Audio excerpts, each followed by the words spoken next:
Graham and Doug Walker join us here today. They are, so I get it right, Graham, you're the Director of Management from the World Rock, Paper, Scissors Society. Doug, you're the Managing Director of the World Rock, That's correct, Paper. yes. So who's more powerful? I'm his boss.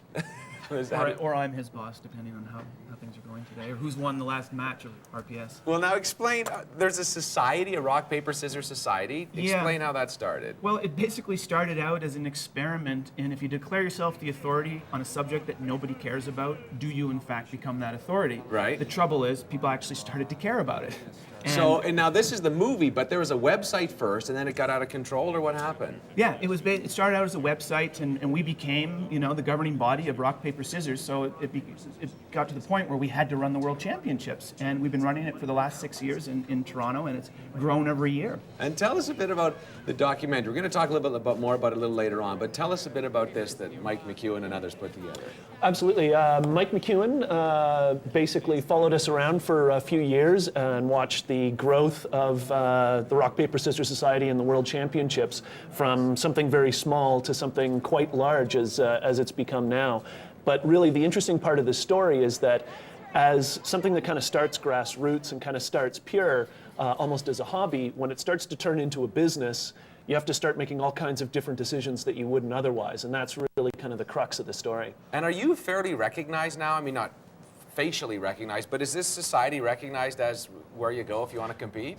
Absolutely. I mean, it's the de facto rock, paper, scissors. If you want to go pro, there's only one league that you can be involved in.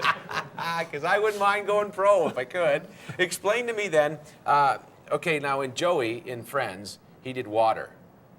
Yeah, it depends what neighborhood you grew up in. There's well, God, water, Spock, Texas Longhorn. There's all sorts of these terrible throws, and that's part of the mandate of the World RPS Society is to preserve the roots of the game and make sure it's only the 3 throws. Makes it pure. Absolutely. So dynamite, in or out? Out. Absolutely, that's a big no. If you do that at the World Championships, like even as a joke, it's immediate expulsion. Out of the venue, you're gone. Out of the venue? Oh yeah. I like it. Now, there are gambits to playing this game, and I'm not. Explain even what a gambit in general is. Well, gambit is basically, it's a shorthand way of talking about multiple throws. So a gambit consists of 3 throws. So you might make 3 rocks in a row, for example. That's called the avalanche gambit. Paper, scissors, paper is known as the scissors sandwich. It's a subtle yet aggressive gambit. Okay, so let's smoke through these. Throwing 3 in a row, the avalanche. Is it best 2 out of 3? Is that how it works? Normally, yes. Okay, the avalanche is 1. Let's just smoke through these. What's this? Scissor sandwich? Yes. Yeah, the hidden scissors in the middle is a particularly devious insight. It says it's invasive, too. Yes. Fistful of dollars? Yeah, that's rock, paper, paper.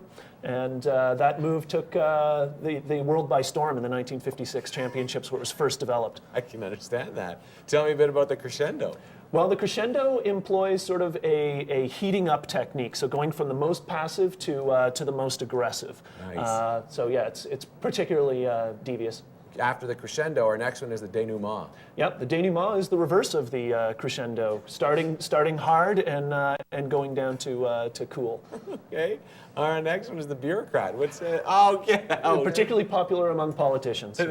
Also known as confetti in some areas too. The paper, paper, paper. Oh, I like it. Okay, we have a chance for 2 more gambits. What's the toolbox?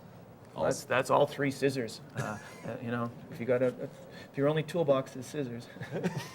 And paper dolls. Explain paper dolls. Paper dolls, you take a piece of paper, cut it twice, and you've got some paper dolls, particularly popular among the women. Okay. Is there any way to guarantee a victory?